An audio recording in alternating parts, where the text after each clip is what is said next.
Hello everyone and welcome back to another high-level match of StarCraft 2. What I've got for you today is a Terran versus Terran, where we find ourselves on, of course, Royal Blood.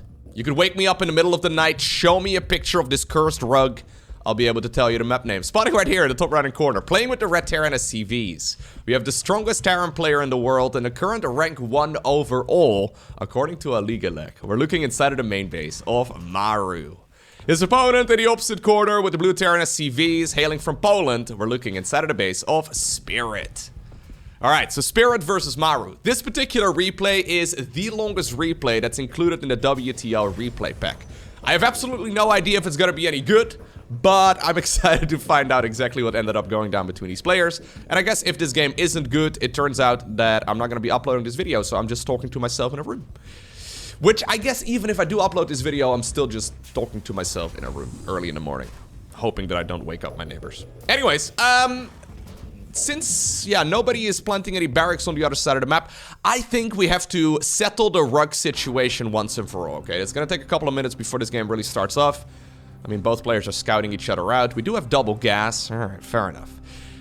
Out of all the YouTube comments that have happened over the last month, I've seen one person asking about clarification on the rug situation, okay? And to that one person, I'm gonna now spend the next 2 minutes of this video.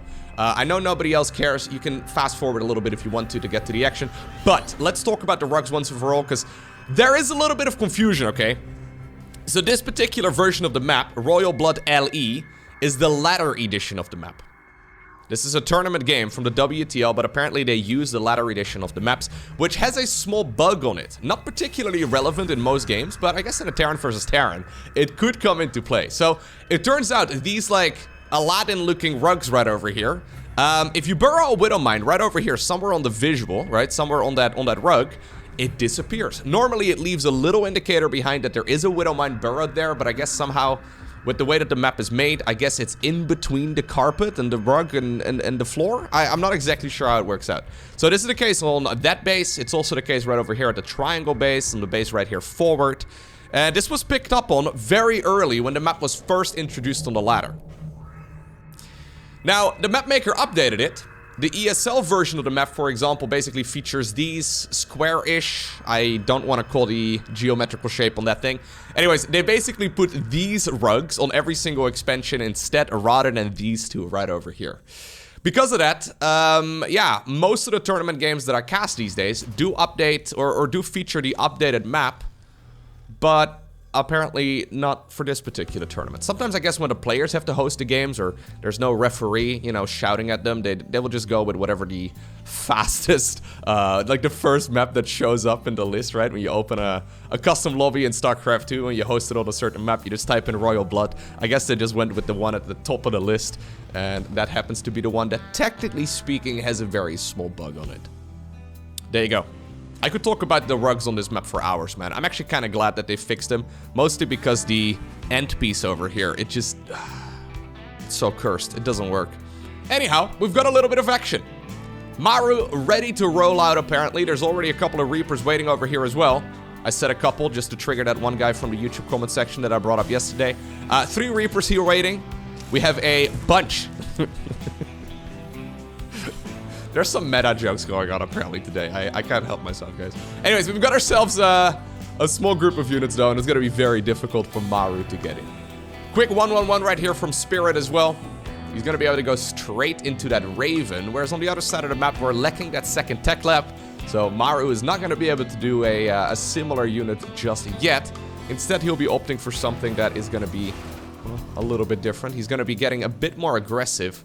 The thing is, though, that Spirit has already been producing Cyclones here for a little while, and by the time that this push gets across the map, that Cyclone will certainly be out. And Cyclones are amazing when it comes to base defense. Maru, however, is going to be bringing that Siege Tank across the map as well, and it basically comes down, well, maybe to this Widow Mine hit. Oh, God, okay, well, one of the Hellions will get sacrificed. That could have been an absolute disaster. Widow Mine does get sniped as well. Siege Tank is going to try and siege up. Very nice commitment right here, though, from Spirit. He needs to jump that as early as possible to prevent that Siege Tank from dealing so much damage, and eventually he does snipe that. Very quick decision-making right there by Spirit, showing us that he knows exactly what it is that he needs to do. You know, Oh, I think the Hillian lives here as well. Okay, that was a really good start right there for Spirit. So Spirit, in my mind, is actually a little bit of an underrated player. He had a very good showing at IEM Katowice, at the very least as far as the games go. He did a very good job. Okay, he might end up... No. He might end up taking at least a little bit of damage on the Cyclone, I suppose. But as long as it's not a kill, not a problem. Anyways, he definitely showed some very stellar games at the StarCraft 2 World Championships. And I was honestly very impressed with the way that he was... Yeah, also holding himself. Like, he came to the commentating room, I guess, the green room a couple of times. Even in between the games, he was like, guys, that was such a good series. I'm so excited about it tomorrow. I remember him saying, I'm playing the most important match of my life. I'm like, wow, Spirit, that's super exciting. He was, yeah, he was being very outspoken about it, and he clearly was having a good time. But he was very much so on point. Now, this particular match, it was played, I think, a week or so after the StarCraft 2 World Championships. So, I'm assuming that these guys are back home at this point. So, yeah, we're having Europe versus Asia here. So, maybe a little bit of a ping disadvantage for one of these two. But there's no denying that at the very least, I mean, I haven't seen too many Spirit games over the last month. But at the very least, at the time, Spirit was very much so on point. So, I think we can certainly expect the best from him. And so far, he's already shown that, right? He's actually a little bit ahead right now in this game. Now, of course, Terran versus Terran. I say this every time I cast a TVT. But Terran versus Terran is one of those matchups where even when you're ahead, winning is incredibly hard. Mostly because the defender's advantage is huge. Just simply because of the fact that you can sit behind your siege tank wall. It doesn't really matter how much supply you are behind. As long as you've got a group of siege tanks, it's very... Like, how do you push into this? You don't really push into this right now if you're Spirit. You can try. He's creating a little bit of a distraction, at least with his main army, so that Raven in the main base is killing a couple of units. But yeah, unless you get a couple disables off on these tanks in red, there's really not a whole lot that you can do. But what Spirit is doing, though, is the right move. He's using this as a time to secure his own third base. At the very least, he's threatening, right? Yeah, he's threatening. Maybe he would even throw up a couple auto turrets if he has the chance. Going for a supply depot there to scout for any medevac drops on the left side of the map. Yeah, he's preparing himself for a nice game. Now, he needs to start up the orbital command here. That's the only criticism, really. Obviously, the longer you have an orbital around for, the more energy it will accumulate as well. So, yeah, the more mules you'll eventually get. But he's killed 7 SCVs in the meantime on the other side. Not bad at all. Now, Maru, of course, is known for having godlike, well, all matchups, really. But especially Terran versus Zerg and Terran versus Terran. I've always felt that his TVT is best in class. I don't think there's really anybody else out there that's better at Terran versus Terran than him. Although, I would have to look up the stats. Hold up. Yeah, okay. So my gut instinct is indeed right. I haven't looked at these statistics in a while, but if you look at the versus Terran matchup, Maru's Terran versus Terran is head and shoulders above the rest. 35-42. Beyond in second place at 32-73, but honestly, that's not even close. It's always funny to me how even at the tippity top of the skill level, there's a significant difference between the number 5 and like the number 1. I don't really follow other sports very closely, but I don't know if it's that extreme, even, you know, in conventional sports. Is the number 1 tennis player that much better than the number 5? I actually guess so, yeah. I have no idea, but tennis in my mind is always like one of the better comparisons. I guess it's, maybe chess would be a decent comparison to StarCraft 2 as well. I'm assuming the number 1 chess player in the world is quite a bit better than the number 5, but I don't know. Anyways, that's always quite noticeable in StarCraft at the very least when you look at the objective ranking, right, of the rating of these players and all of the different matchups. Anyhow, apparently Maru, he's been building up his army here for a little bit once again. Pretty much flawless micro, pretty much flawless macro. He doesn't really make a whole lot of mistakes. And because of that, he's once again ahead right now when it comes to the supply count. He secured his own third base. Now, I like that. Spirit actually buying a bit more time here, disabling one of his opponent's Ravens. It's gonna take a little bit. Good anti-armor missile too. You really can't push in here. Vikings, beautiful. Vikings showing up there too. Is he gonna push in? I don't think he really will. No, Spirit could maybe make a decision to go for an attack himself, but honestly, should he? I don't think so. Nope. He's got a Liberator over there on the other side of the map. Another one over at the opponent's third base. He's killing SCVs while holding at home. Now the Marines from Maru decide to stim into the siege tank line right there of Spirit. Uncharacteristic mistake right there. Maybe he was a little bit desperate, but he just lost 17 SCVs at home. And honestly, Spirit, he's outplaying Maru so far.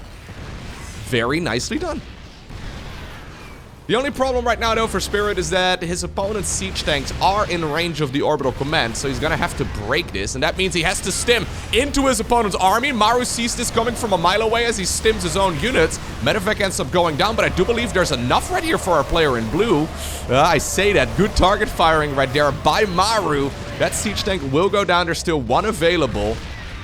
19 workers just fell on the side of Spirit as well, as he does clean everything up. Liberator in the main base. Okay, still being annoying. That one will be pushed back eventually. And in the grand scheme of things, that trade was actually still pretty dang amazing right there from Maru. Yeah. Still, Spirit now has a very nice force. Maybe economically, he's not in the best of spots anymore, which is kind of wild considering he killed 26 SCVs of his opponent. I think that was a little bit more than Maru was assuming as well, because normally Maru doesn't lose that much to, well, one Raven and 2 Liberators. Honestly, that's a little bit much. Anyways, now Spirit, though, does have a very nice advantage, and Maru decides to evacuate this location right away. He's got a nice advantage when it comes to the army, at the very least. Economically speaking, maybe this is not that great. So this little sword icon right over here at the bottom of the screen that indicates the army supply. We're 81 army supply right here for the player in blue versus 46 for the one in red. That's what Spirit is trying to push right now. He's remaking SCVs on the back of this, so this is by no means all in, but he knows very well that he needs to get something done. Excellent movement right here by Maru. Gets away, yep.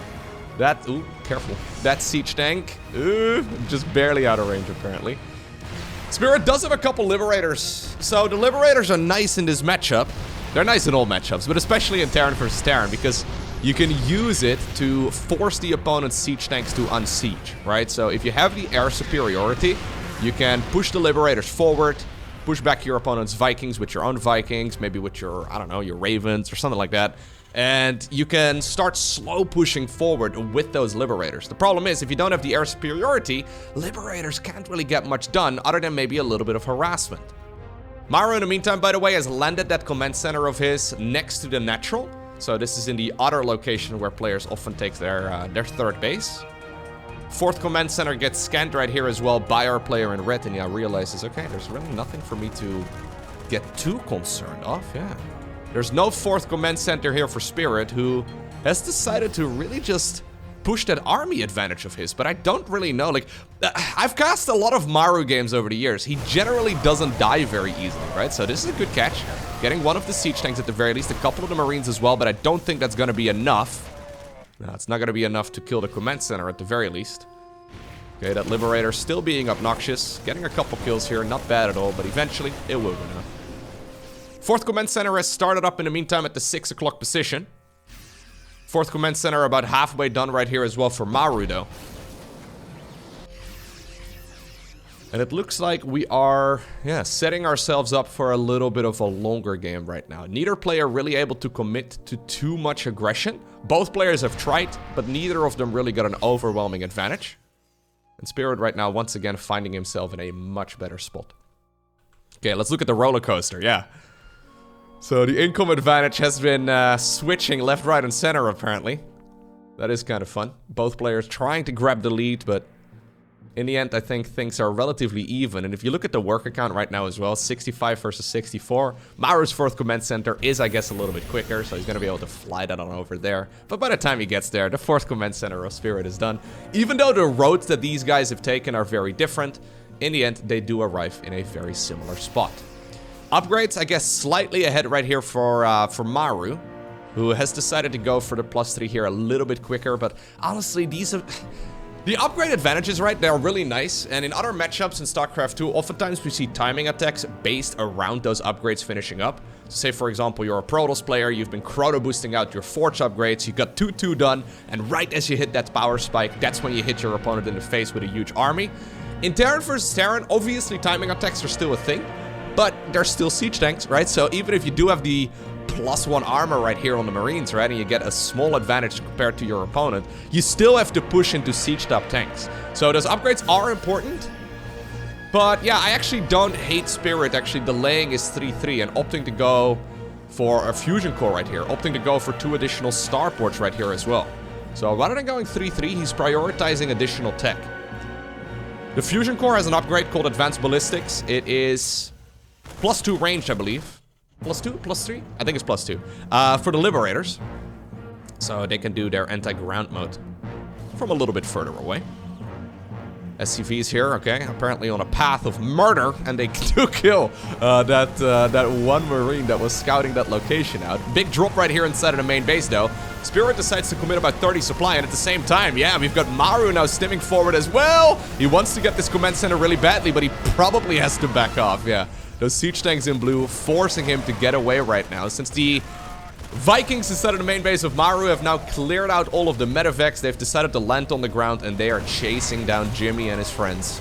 And Jimmy and his friends will end up going down there, but maybe they killed one more Viking. Okay. So the command center lives. 8 SCVs go down. Maru has now lost 43 workers in total. And I gotta say, I am very impressed so far here by Spirit. He can't forget about the 3-3 upgrades, though. So he's going Advanced Ballistics here. I think he's doing this on purpose.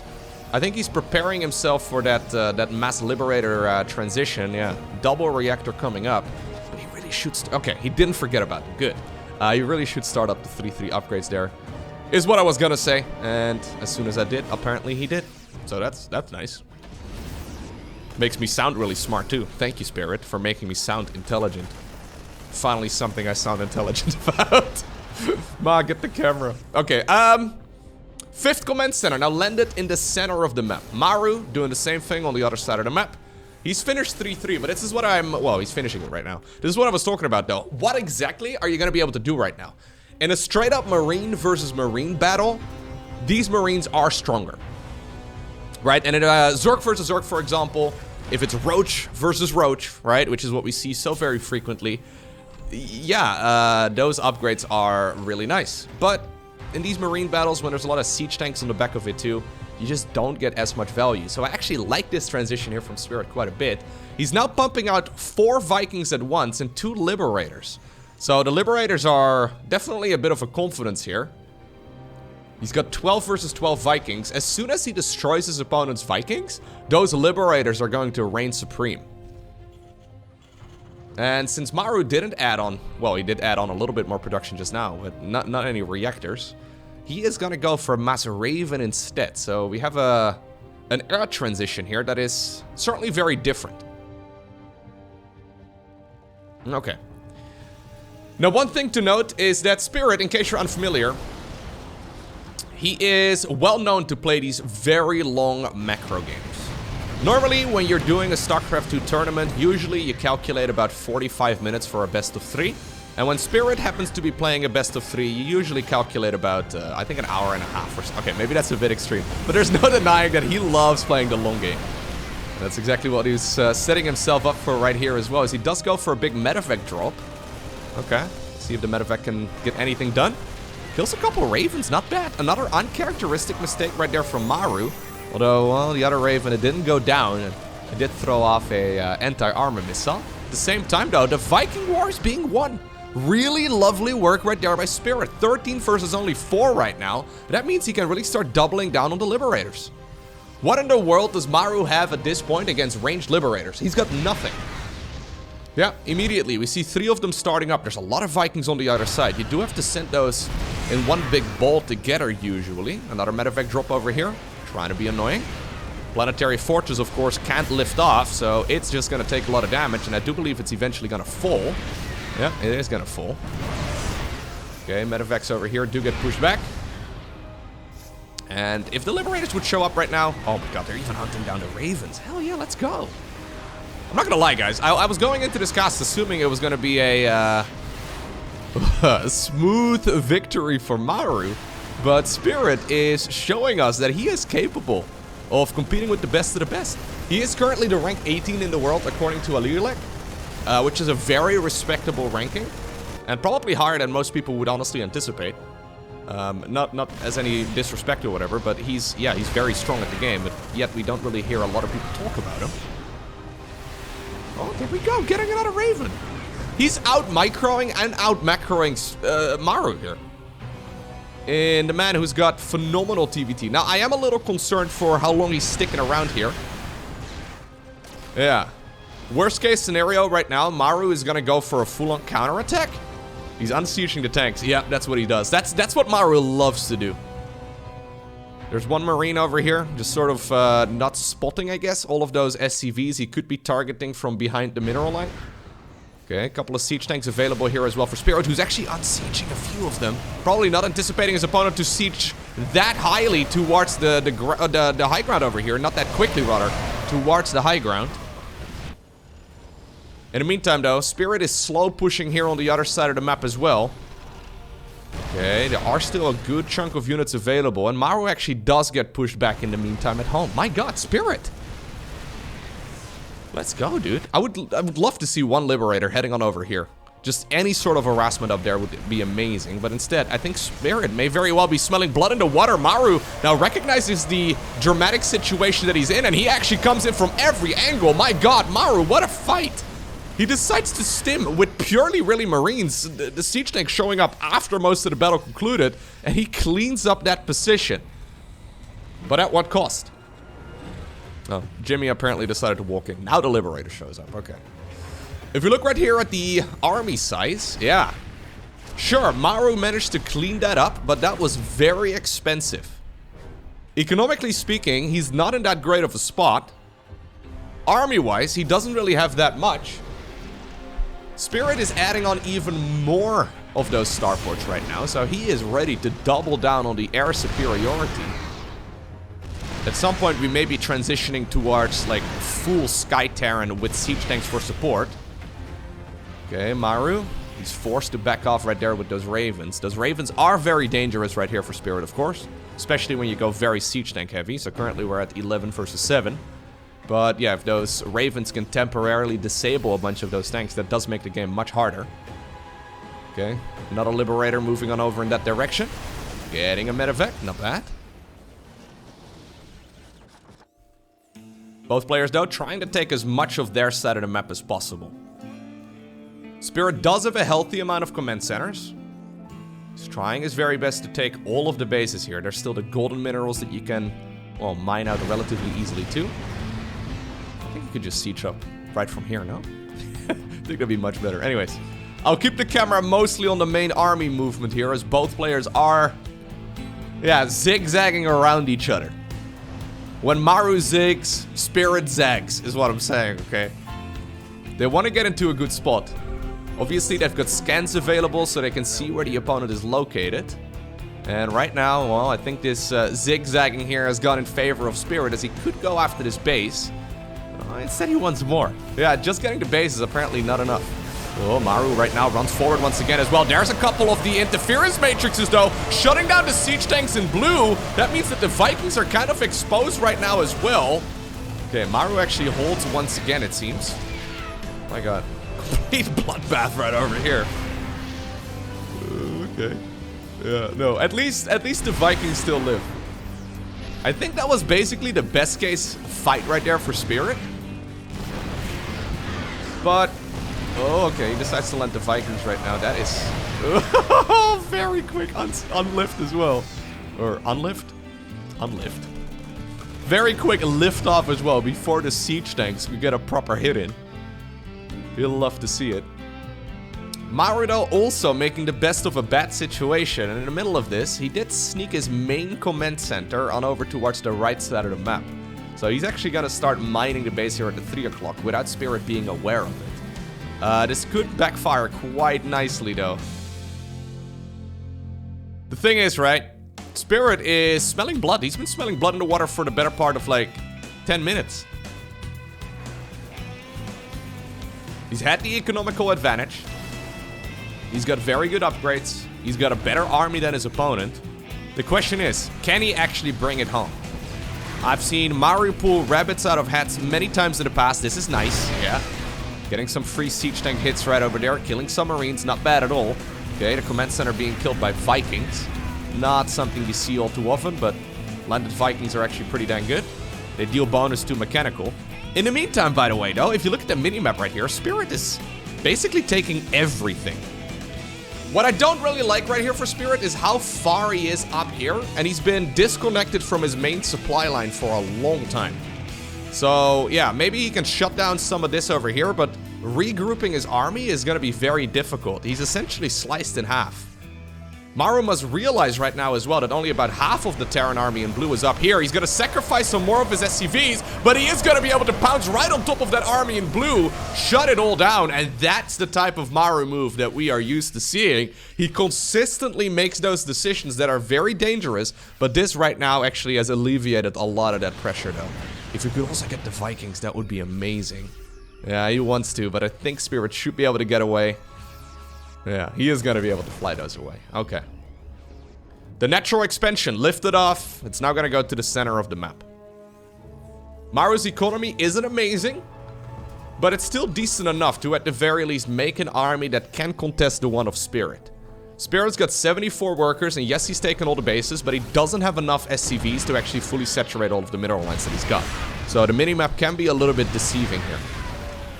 Maru just now, okay, sieged up within range. I don't like the lack of liberators here. I don't know why we have so few liberators. Maru is, yeah, that's a planetary gun. Maru has committed to full-on marine siege tank. I think more liberators. Now he starts up 5 more. I think that's an excellent choice. There's really not much that Maru can do against liberators, other than, I guess, getting marines underneath them. The siege tanks, though, very ambitiously. He's now taking chances, right? Maru now flipping coins. Turns out they land where he guessed they would, twice in a row, killing 2 planetary fortresses there in under 30 seconds. Okay. Spirit is going to try and strike back, maybe go after the orbital command there, the natural expansion. Not going to get it. He is in a pretty dang good position, though, as he... Oh, my God. Maru decides to siege up right over here on that ramp as his bio army is quite far away. Spirit decides to leave this position. Where are those liberators? We've got 6 of them. The liberators are inside of the main base. They should really be brought to the front. There we go. I'm not saying I endorse the all-army hotkey, okay? But sometimes it definitely has its place. Okay, Maru moving on forward here. I love this so much about Maru's gameplay, though, right? He's been up with his back against the wall for a long time. And yet, somehow, he's the aggressor. How in the world is Maru currently the aggressor? How did he just kill 2 command centers? Well, one of the reasons why, though, is because he's leaving his bases completely undefended. Spirit is going to be able to almost kill one of the orbital commands. He is once again trying to go for the throat. If he can get on top of the main base, off the Terran player in red, there's really no way for Maru to reinforce this. Siege tanks have been left behind to the bottom right-hand corner, and they are going to start working on that planetary fortress. Okay, we're gonna have to see a medevac drop heading on over in that direction, and I do think eventually this will stay alive. Maru right now, though, looking at this army, sees that it's advancing rather slowly, so he's decided, you know what, I'll just once again go towards the other side of the map and see if maybe I can get some work in. This is right now scouted as well, though, by Spirit. He's got that radar, that sensor tower, so he sees exactly where the opponent is located. Maru is currently supply blocked, which really hurts, actually. He doesn't have a lot of SCVs anymore. But he does need to make a couple new depots. Army over here on the right side of the map once again decides to return back home. Liberators, though, starting their slow siege. I would have liked to see this 5 minutes ago, but hey, better late than never. Now Maru is effectively cut off from his main base. He obviously does still have units, though. Some of those units are going to have to come in from the side, but that's exactly what Maru does. He's been hiding Marines in the back of his natural expansion. A huge arc of Marines actually start running in the direction of that army in blue. Maru is incredibly marine heavy, but it turns out to be the right call. Siege tanks over here, though, have been working away at this command center for a while. This is one of the last mining bases right here of Maru, and it looks like he's gonna be able to save it as well. Okay. Spirit does not have a lot of eco himself anymore. But if you look at the income advantage, this man's been ahead for 20 minutes economically, okay? The graph doesn't extend far enough. We should see it basically go full width right now. He's been ahead for a long time. But Maru turns out to be a very, very tough nut to crack here. Liberators starting their slow siege up once again. They're going to be able to get at least a couple hits off. Kill 1 siege tank, fair enough. Maru's got 30 SCVs, but yeah, they're now all heading towards the top left-hand corner. Spirit has found a location to still harass this base as well. Maru's got a large... How am I casting this game as if it's not over? It's 120 supply versus 200. There's really no way, right? But I mean, Spirit definitely has been making, he's been making the good decisions here in the long run, I think. But it's been a little bit dicey for sure. Now also, once again, there's a huge army inside of his main base, basically, right? Like, this is where all of the production from... Well, I guess this is where all of the production is really located. But this is, like, one of the center areas right here of Spirit's bases. Maru decides to come in once again. He needs to get a good engagement off, and I don't think this is the one. No, it certainly is not. We see a ton of damage coming down, but there's the sandwich from Spirit. And Spirit... he shuts down Maru time and time again in an amazing game of Terran versus Terran.